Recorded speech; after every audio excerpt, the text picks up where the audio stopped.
Mukama waffe omulungi yeebazibwe, Yesu yeebazibwe omulungi. Olwaleero njagala kwogera ku birooto abantu basinga okufuna n'amakulu gaabyo. Ngenda biyitamu mangu nnyo.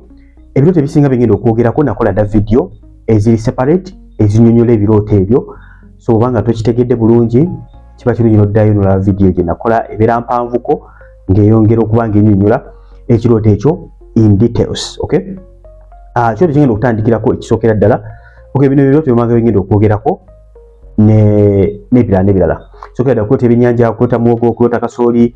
okulota lumonde, okulota ng'ofudde, okulota musota, okulota nga weegatta n'omuntu, okulota ng'oyoza engoye, okulota engatto, mbwa, kapa, byebiki ebirala byemuloota mangu, bikajjo, byebiki ebirala byemuloota bannange, okulota ng'ogwa mu binnya, okulota ng'ofudde, accidents, ennyama, abafu. Ebirooto byonna byemuloota ngenda biyita mangu nnyo ddala. Akavidiyo kagenda kubeera nga kampi kano,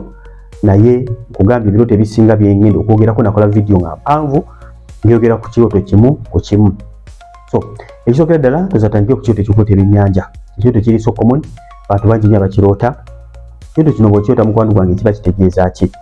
Ekirooto ebiseera ebisinga eky'ebyennyanja kisizira ebyennyanja ebyo birooseemu. Okusooka okulota ng'ovuba ebyennyanja most of the time kiba kikiikirira njiri, kubuulira njiri. Now bw'obanga oli muweereza wa Katonda, bw'obanga obadde ovuba ebyennyanja nga bifu, wabeerawo ensonga Mukama Katonda abeera okyakoonako mu bulamu bwe, kiba kitta emyoyo, oyita okuba nga weekolamu omulimu okuba nga ovuba ebyennyanja ebiramu. Nja kikomyawo ndowooza eky'ebyennyanja, naye ng'ate sometimes kiyinza okutambulirako omukisa nga waliwo akuwadde ekyennyanja kitambulirako n'obugabirizi nga Yesu yakyusa ebyennyanja bingi, n'ebyennyanja bitono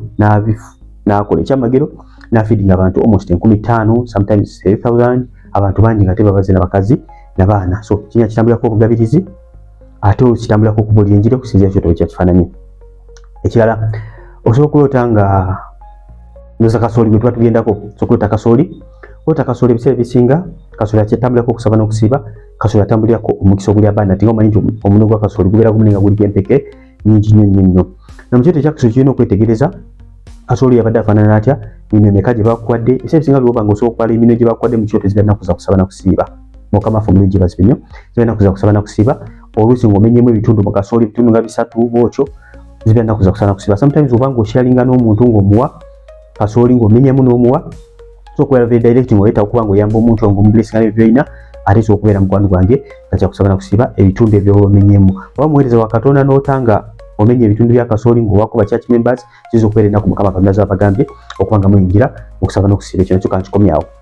Nabagambye buli kirooto kye njogerako nakola video empanvu ennyonnyola ekirooto ekyo ekya kasooli. Video eyinza okuba more than 20 minutes. Okay? N'ekirooto ekirala, ekirooto eky'okwoza engoye. Ng'oloota olaba oyoza engoye,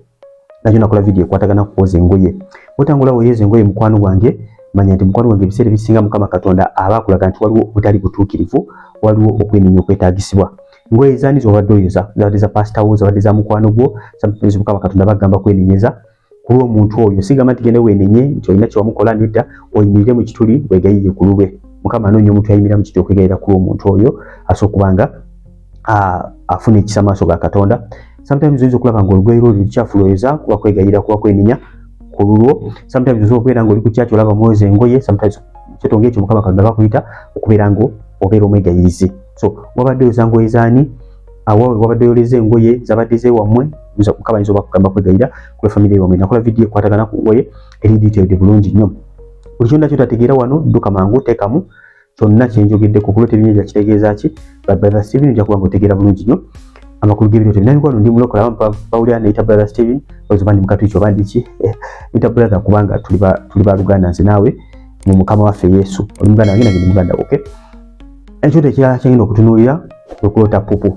Nadde sikonye kuwalinga introduction y'okulota pupu. Okulota pupu ebiseera ebisinga mukwano kyolina okuba ng'otegeera pupu atambulirako ekibi. Oba obanga ogenze mu ttooyi n'oweetaawuluza, ebiseera ebisinga Mukama Katonda aba akulaga kusumululwa. Ogenze n'okola pupu nga mungi mu toyireeti, oba otambudde n'omulinya Mukama Katonda aba akulaga weegendeze mukwano gwange, wandigwa mu kibi saawa yonna, oluusi nga wagudde dda mu kibi nga nawe ddala okimanyi nti wagudde dda mu kibi. So olina okubeera nga weegendeeza. Ekirooto kye kya pupu. Ekimu n'ekyokola susu. Sometimes olota nga ogenze mu toyireeti okola susu era kusumululwa mukwano gwange. Ekirooto kyemutera okulota ekirooto ekya muwogo. kutanga olya muwogo kulotanga osima muwogo kutanga kungula muwogo tujja kutandika ngo musimba mbagambye bino byonna olaba sikonye kukyobadde omanyi ku kyoto ekyo nemba nakola video neya muwogo nagikola video ejjedde bulungi nnyo esomesa ku muwogo bwobanga olose muwogo ng'omukungula mukwano gwange wandiba ng'oyigire sizoni y'amakungula ogenda kulaba omukisa muwogo atambulirako omukisa most of the times muwogo ono atambulirako omukisa gw'abalokola abakuze oba abalokola abali serious abagende buziba mu nsi ey'omwoyo si babebi banywa mata ebigamba babebi bamata emmere ekaluba yaba abakoze eki abakuze tubula abasinga obeera mu kusaba n'okusiba olota nnyo muwogo olota nnyo olya muwogo oluusi olota okungudde muwogo oluusi olota osiga muwogo ebisinga okusiga ko okubeera attach direct okubanga olina okubanga oteekayo ensigo okwatako ekyo kyolina n'osiga olw'okusiga Mukama Katonda mubuuza ebisa ebisinga kuba ku kyaki wennyini w'osabira awo musumba wo bennyini oba mubuweereza oba mu njiri yonna mukwano gwange ebira nnimiro ngimu nnyo buli ebisa ebisinga bw'olota ebintu ng'osobola okubibala like muwogo kasooli ziba nnaku za kusiiba ota muwogo mukwano gwange nga osobola omubala oluusi bamusazeemu pieces oba ebibayine ng'osobola okubibala most of the times Mukama Katonda bakuyogera ku nnaku ez'okusaba n'okusiba zirina okubanga okola ki zirina okubanga oyingiramu Mukama ffe omulungi yeebazibwe nnyo nawe ngenda very fast nabagambye nti video nazikolera ddala eziwerako ddala ezogera ku bintu byenjogerako ezimu video nakolanga na bbiri ng'emu nnyonnyola ekirooto ekyo endala nga nziramu ebirooto emwampereza mu comment section ebyekuusa ku kirooto ekyo ekirooto kirala kimulota okulota amatooke nako kyekimu mukwano gwe gatambulirako omukisa abundant blessings but most of the times obanga osobola okubala eminwe gy'amatooke zibeera nnaku za kusaba nakusiba Mukama Katonda zaba akulaga abamu olota ekirooto kyekimu ng'ekyamuwogo naye nga Mukama Katonda akozesa ekirooto ekyo in various ways okwogerako n'obulamu bwe okubaako byayogera naawe okay abamu olota ekirooto kyekimu naye nga Mukama kyakozesa buli kaseera omukisa gwe guba gugenda nalaga ekirooto kyekimu nga babba amatooke go oba muwogo wo oba kasooli wo oba ayagala oba ng'oyingira mu nnaku ez'okusaba n'okusiiba oba okumunoonya n'akulaga mukwano gwange nga emino osobola okugibala oluusi kasooli mukuddemu nga bina bagambye kusooka bwekiba kyakuwulira njira so okulaga ng'ogabula abantu emmere oba muwogo oba kasooli oba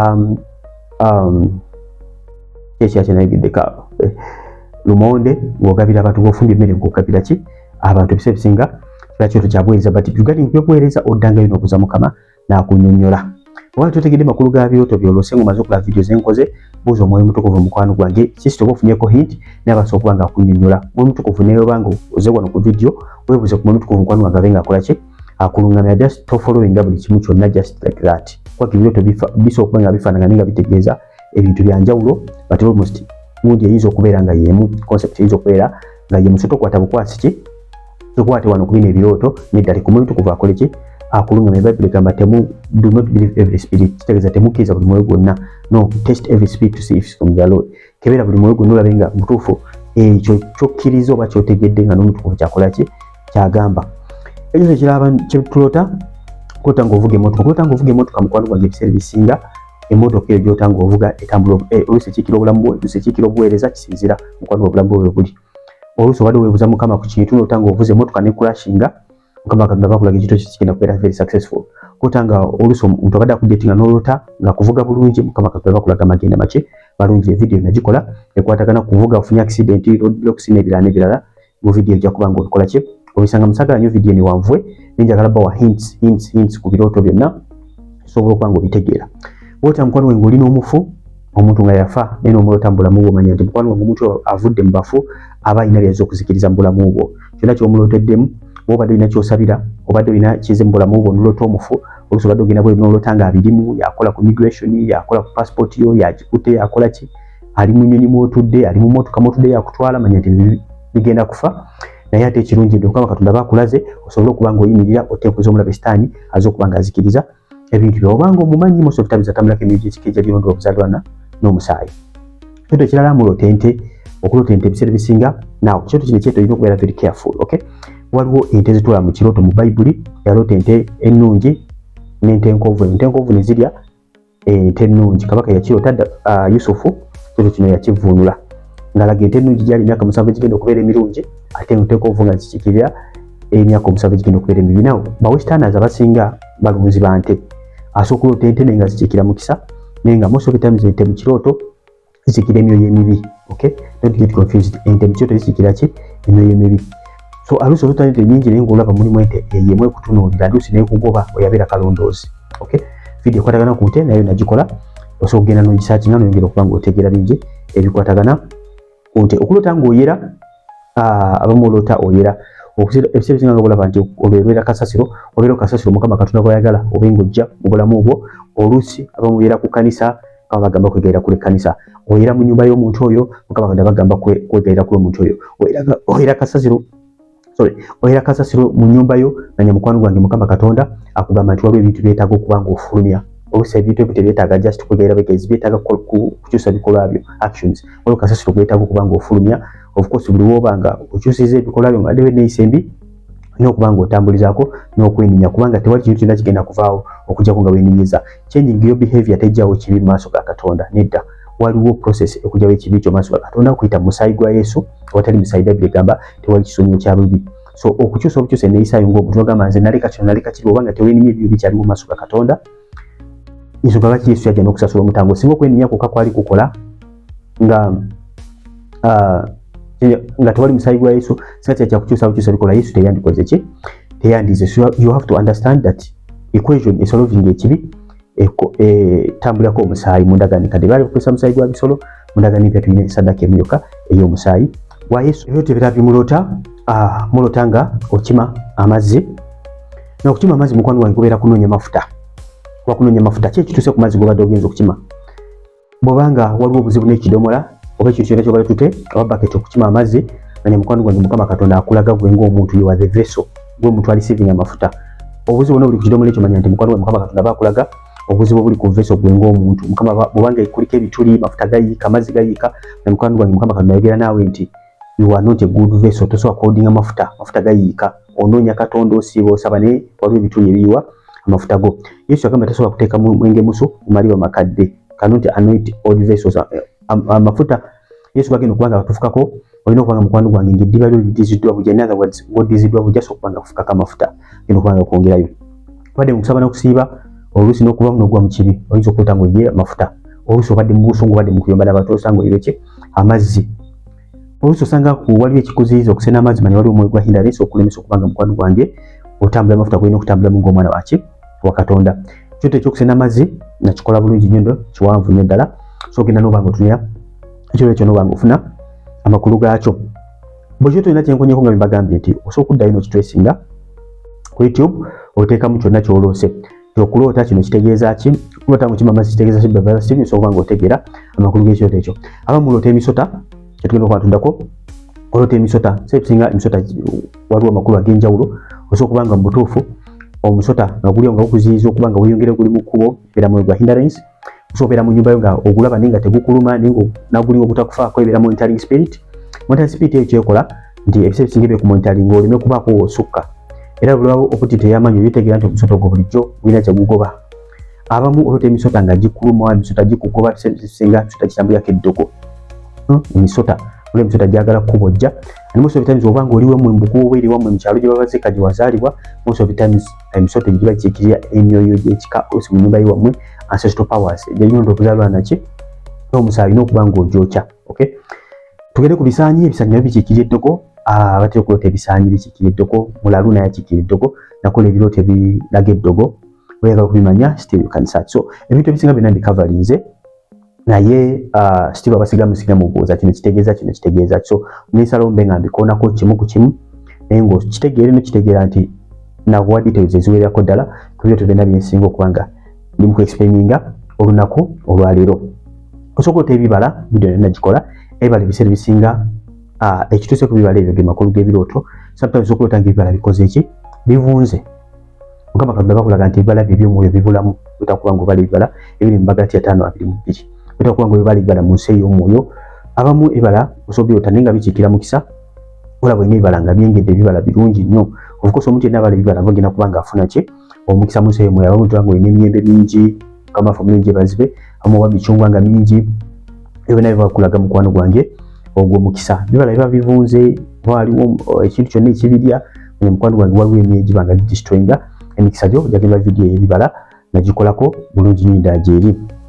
Osobola okulota ng'olima kisiira wawo olima obanga oli mawomwe mukama bagamba kwegayira ku nyumba y'abamu obanga oli mawo mukama bagamba kubulamu bwo kubanga omuntu alima bajja mu muntu oyo ebintu babitago kubanga bijibwamu obanga oli maku kanisa mukwano gwa mukama Katonda bagamba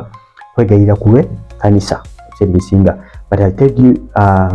but as I said ebintu bino byonna bikwatana ku buweereza kolagana nnyo n'omwoyo omutukuvu akuyambe kubanga otegerekisa kiti omulimu gwolina okubanga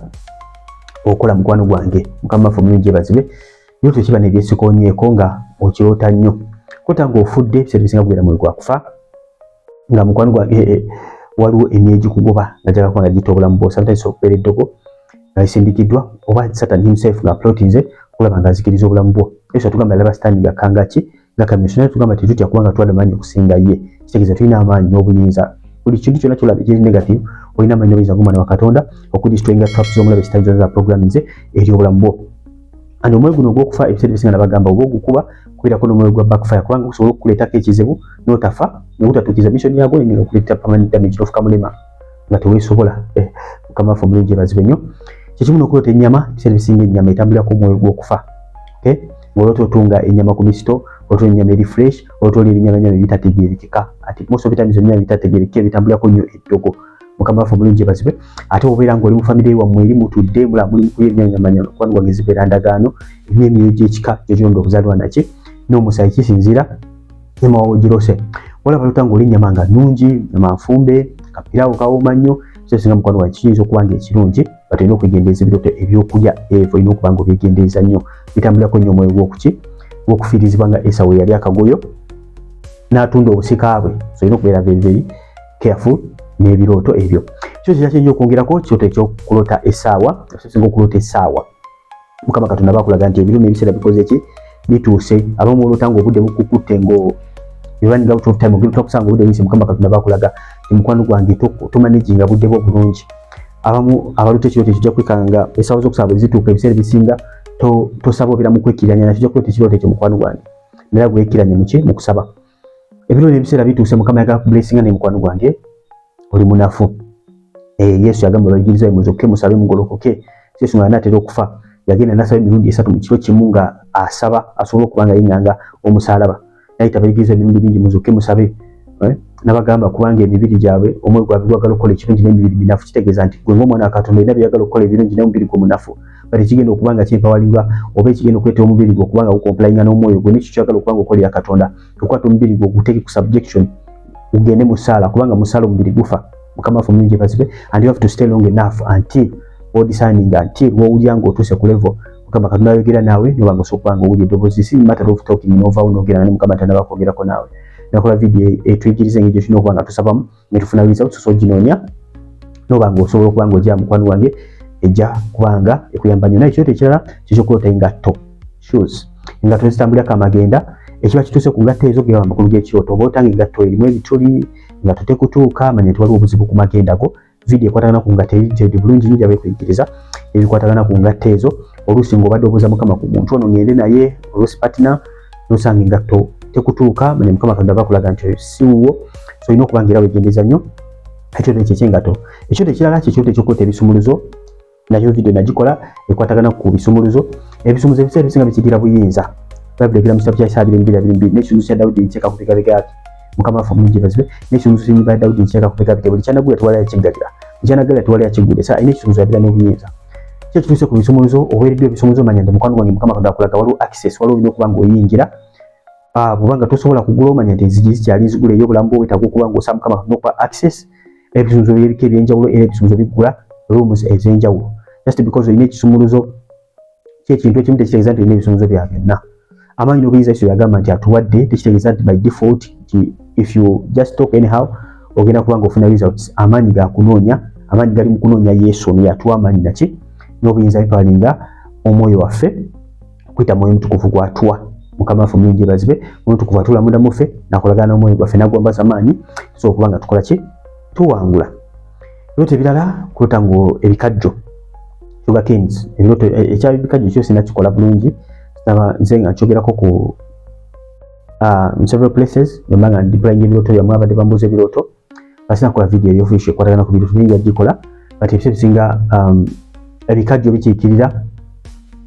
kusaba na kusiiba most of the times okay page kiro kusaba n'okusiiba obula ate osobola ng'oli kusaba n'okusiiba Mukama Katonda bakulaga ekisibo kyo kitambudde oba kiri mu kutambula osobola nga obakwadde ennyingo 2 okubeera ennaku 2 za kusaba n'okusiiba luusi 3 zibeera ennaku 3 dry luusi ennyingo 5 luusi ennyingo 7 ng'osobola okuba ng'okibala bulungi nnyo so singa bibeera nga bikajjo biwanvu izo okubeera ennaku probably okutandikira ku 7 okudda waggulu ziba ennaku nnyingiko mukwano gwange obuuza omwoyo omutukuvu n'akulungamya bulungi nnyo nosobola okuba ng'osiiba bigenda batamanyi makulu ga numbers Mukama Katonda z'abagamba nti sibe ennaku 3 sibe ennaku 7 sibe ennaku 4 nakola video ennyonnyola bibiri kale ennaku ezo zitegeeza kye ennaku 4 zirina amakulu ennaku 7 zirina amakulu ennaku 8 zirina amakulu ennaku 3 zirina amakulu byonna biri mu Bayibuli zaffe era ne mu video eyo nga nnyonnyola ennaku ezo nabwa references ziwerako ddala mu nnaku ezo nazo nayogerako so olina okutegeera lwaki Musa yasiba ennaku ezaana lwaki Elijah yasiba lwaki Yesu yasiba ennaku 4 lwaki waliwo periods eza 40 days mu mulembe gwa Noah so olina okuba ng'otegeera ebintu bingi ebikwatagana ku nnaku ezo ana ennaku endala zonna video nazikola bulungi nnyo ezikwatagana ku ekyo so buli woba nga ebintu byonna byenkoonyeeko si leero si ddi wona wokirootera osogenda mu YouTube channel yo n'oteekamu kyonna ky'oloose n'oba nga mukwano gwange otegeera amakulu gaakyo video zonna zenkola zibeerako akafaananyi kange akalaga nti nze mba nakola video eyo so era bw'oba ng'obadde onoonya mu video zonna oluusi title zifaanagana osobola okuba nga ola video bulungi nnyo ddala ekyoto ekirala okuloota akagaali ebiseera ebisinga akagaali katambula ku slow progress ng'omanyi nti ebidduka byonna bye tulina akagaali ke kasinga okusooba ebidduka bitambulirako so kagaali ebiseera ebisinga by'olota ng'ovuga akagaali kiso nga kanyuma katya wadde nga akagaali k'omukyoto kanyuma bannange zenatwako nga kavugira ku mupiira gumu akagaali kakiikira magenda mukwano gwange mabisi kubonaabona kulafuubana kagaali okay video ekwatagana ku bugaali nagikola neziramu ebyoto byammwe byonna bimwasindika ebikwatagana ku bugaali oba oli awo kyekira kyeseeyogeddeko ebyoto byonna ebisinga ndowooza mbyogeddeko naye sokulota amagi nakyo kakyogereko okulota amagi gatambulako okwegendereza otanga otambula okutta amagi ebyoto ebisinga ebyetetedde ku magi bitambula gwakola ki gwakweyendereza ekyo nakyo kikulu okubanga okimanya kumwana wa Katonda kyo kyaki okugirako ekirooto ky'essente akyo ekirooto kiri so common kulota ssente ng'olonda ssente olutamba kuwa ssente ebisinga zikiikira mukisa and olina okubeera sooka yafuune ssente ezo ebiseera ebisinga essente ezo ebiseera ebisinga ziba n'amakulu kati nga like essente zibeeramu 5 like 15 5 zitambulako nnyo awo mukisa kuva mu kisa kya Katonda the grace of God okay 2,000 anga bwe tuli mu kyasa ky'enkumi 2,000 ebiseera ebisinga abalota 2,000 tambulako omulembe mulamba the entire generation amuta bakwaka 2,000 kalimu ebituli bakwaka 2,000 kapya kitegeeza omulembe gukudiziddwa kalimu ebituli Mukama bakulaga obusibe buliko mulembe gwo olota olondalonda buno obunusunusu 2,000 busente bwedda bwa mulembe gwani omanya mukwano gwange waliwo obusibe ogubeera mu bwavu obusentesente obwo obutono obunusunusu obwo obutono manya mukwano gwange omwe gwaki gwa bwavu ne bulota sente neneko gubeera muki gubeera mukisa ogw'amaanyi Mukama afu mulungi bazibe nnyo so ebirooto ebyo nabyo so nikwanga tubitegeera waliwo ebirooto ebiranga accidents tusobola accident manya waliwo olugoomula besitani lwa programming okubanga destroying trap gyabalinze uyita okubanga osaba okusazaamu endagaano z'omulabe sitaani okubanga osazamu trap zonna zakoze emitego gyonna gyakoze gyonna dismantling okusobola okubanga owangula beerako n'omwoyo gwa backfire beerako n'omwoyo gw'okufa kubanga era kigendera kya accident kubanga kikutwala kikumalawo nemosi obitamiza ebirooto bino bitambulirako nnyo ki eddogo Mukama afu mulungi bazibe kigala kyokulota ng'ogwa mu bunnya ebisinga nakubeera mwoyo gwa kufa oluusi kitambulirako n'eddogo nga abamu toli malaalo baba bakuteeka malaalo endagaano bakola malaalo nakuteeka oluusi endagaano z'abafu kazija zirondoola obuzaana n'omusaayi kwota ng'oli otambula gyotategeera kubeera mwoyo gwaki gwakwenjeera kwota abalalu ddogo nakyogeddeko emabegakawo ndowooza ebirooto byonna ebisinga mbimazeeyo olwo kyesikonyeeko kulota kapa kyosinga kapa kikira kumanyi g'ekizikiza video nagikola ebirooto byonna byenjogedde ndowooza ng'ogyeko ekyebikajjo ebisinga byonna nakola video ndowooza n'ekyennyama nakola video eziri separate ezogera ku birooto ebyo osobola okubeera n'oba ng'ogenda obiraba so okulaba ebirooto byonna byenkoze kikuyambeko okubanga osobola okuyamba abantu abalala kikuyambeko n'okubanga mukwano gwange naye okiri otegeera ebirooto nga togenda kubanga buli kaseera ky'oluusi odduka misinde kumenya kyekitegeeza osobola okubanga osaba in real time kubanga the earlier the better ayi mukwano oba totegedde ebintu by'oloota kyangu nnyo mukwano okuyitwako bayibuli yogera nti Mukama ayogerayo waawo mulundi ogumu ebibiri abantu tebakola ki ne batasaayo mutima mu birooto ogera mu kitabo kya Yobu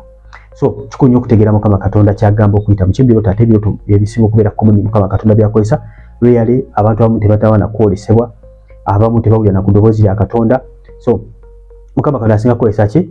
birooto, kubanga ebirooto Mukama Katonda so kireeta ssaawa yonna okwolesebwa sebisinga olina okubeera mu nsi ey'omwoyo n'ebirooto ne bw'obanga wakoze ensobi Mukama so kuwoninga still. So ekisinga okubeera so kuki komono okuli eddoboozi ya Katonda mu nsi obutamu kitambo kitwala okweyawula okuba ng'owulira eddoboozi ya Katonda okubeera oba ng'olina lwamu mw'otambulira ng'olina environment gye wakuliyetinga esobozesa eddoboozi ya Katonda okuba nga yogera nawe very very direct. Mukama waffe omulungi yeebazibwe. Eddoboozi ya Katonda okuliwulira sebisinga kubeera kweyawula oba nga weeyawula nga mukwano gwange every time obeera communicating ne Mukama ojja kuba ng'owulira eddoboozi lye lirira nnyo. Mirundi mitono nnyo mpite ku ddoboozi ya Katonda nga bwe njogera naye bwe nti mirundi mitono nnyo ddala si mingi. Mukama waffe omulungi yeebazibwe. Naye nga Mukama Katonda yogera naffe ebiseera ebisinga okuyita mu birooto. Of course mu birooto ebisinga Mukama baasindise malayika gwe bayita Gabudyeri, tumulaba nnyo mu Bayibuli ng'aleeta messages, yaba aleese message eri omwoyo wo, communicating n'omwoyo wo. Mukama ebiseera ebisinga akozesa n'omwoyo buki omutukufu. Emikono kankomaawo ndowooza nnyonde ku birooto ebiweerako ddala. Mukama bakuume abanjagalire. Olwa kataleke kandowooza kwotanga okukoza ebigezo nkajjukidde kwotanga okukola ebigezo. Now ebigezo bino nakola video separating nga mbagamba nti ebisinga ebirooto byonna video nazikola separate ezinyulo ebirooto ebyo. Kwotanga okukola ebigezo kisinzira pepa gye obadde okola English abeera kikira language oba omugudde manya nti mukwano wa communication yo mbi nnyo nnyo ddala. Kweta kuba nga wekolamu omulimu bw'ogudde pa English na Mukama Katonda alaba engeri gy'ogeramu akamwa ko si kalungi abamu olwotanga akamwa ko kawunya naye Mukama Katonda abayigire ekintu kyekimu. Geography is more about location nga wetaaga okuba nga okyusa address oba Mukama Katonda alina wagenda okupositioninga okuba nga wagenda okuba nga akwera omukisa. Regarding history tumanye ekwatagana ku ki ku byayita nga waliwo ebintu ebikadde usibe kyaddiringa nabyo. So nakola video ekwatagana ku exams ozigudde oyise waliwo akuyamba bina nabinyonyola bulungi nnyo n'ekiba kikulu otegeera nti ebiseera ebisinga kwotanga kukola exams ebiseera ebisinga kubeera kugezesebwa okuba kugenda okujja eri obulamu bwo naye nga mu kyoto oba ofunye results n'ozitegeera manya nti mukwano gwange Mukama bakuweeyize n'akulaga bw'olinidde mu nsi eyo osobola okuba nga weetereza oba osobola okuba nga mukwano gwaddamu amaanyi olwabo obuwanguzi bwoba otuuseeko. Kambagalize olunaku olulungi Yesu abankumire abanjagalire ate nga mutegeera Mukama Katonda byayogera musobole okuba nga mumugondera kubanga mba mutegedde eddoboozi lye kubanga atugamba nti empisa zange zikoze zimanye eddoboozi kitegeeza nti Yesu bw'ayogera olina okuba nga mukwano gwange owulira empisa zange zimanye eddoboozi nange nzikola ki zimanyi kitegeeza Yesu akumanyi nsonga zayogera n'owulira olwayogera nga towulira you wasting a lot of time ogenda kuyitwako ebituuzo bigenda kukutuukako nga tewategedde ekyandibwa kikutuukirireko n'abantu bange bazikira olw'okubula okumanya oyo tagenda kubeera gwe omuntu yekumira ku Chosen Generation wano togenda kubeera gwe ayitibwako togenda kubeera gwe abizibu gwe bituukawo nga totegedde lw'ensonga gugenda kwekumira muki okumanya. Emikono kamberekereze eno bagiyita Chosen Generation nga nze Brother Steven abadde addamu ebirooto byammwe nga ni kweno channel tulina ebintu bingi nnyo bye tuyigyako kuliko topics ez'amaanyi nnyo zolina okuba ng'otegeera eno topic eno ki sorry muko eno platform buli muntu yenna ogyetaaga eno platform buli muntu yenna ogyetaaga okuba ng'olinako by'otegeera bingi by'otagenda kusanga wantu walala wonna probably nekuloko kyakiyo naye okugenda bisanga wano the Chosen Generation. Mukama tali mu makanisa ganjawulo nti eno ekkanisa ya Yesu eno si ya Yesu kujigojekeza nabbi obulimba wabula Katonda agaba ebirabo ebyenjawulo okusobola okuba nga yamba omubiri gwa Kristo. Mukama waffe omulungi yeebazibwe. So nze naye tuli baluganda mu Yesu era ekirabo kye nnina nayo ky'olina ffenna bitubenefitingira wamu ng'abaana ba Katonda. So eno kyano gyetaaga egenda kuba nga ekwongerayo egenda kuba nga ekuyamba nnyo mu nsi ey'omwoyo ku topiki zonna ze tuyigako wano. Kale mikwano mbeere bulungi mwera tusigale mu vidiyo eddako.